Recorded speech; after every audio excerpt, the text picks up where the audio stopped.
वेरूळपासून 5 kilometre अंतरावर हे देवस्थान आहे। औरंगाबादच्या भद्रा मारुतीला पहिले भद्रावती असं म्हटलं जायचं।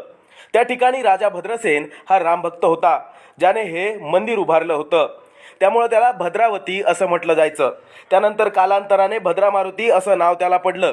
एक वेळेस राजा भद्रसेन रामभक्ती करत असताना मग्न झाला होता आणि भजन गात होता।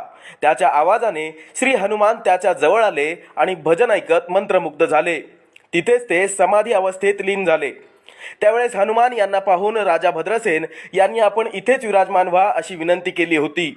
त्यावरून हनुमानाने वरदान दिलं आणि त्यांची एक समाधी मुद्रा तिथे विराजमान झाली।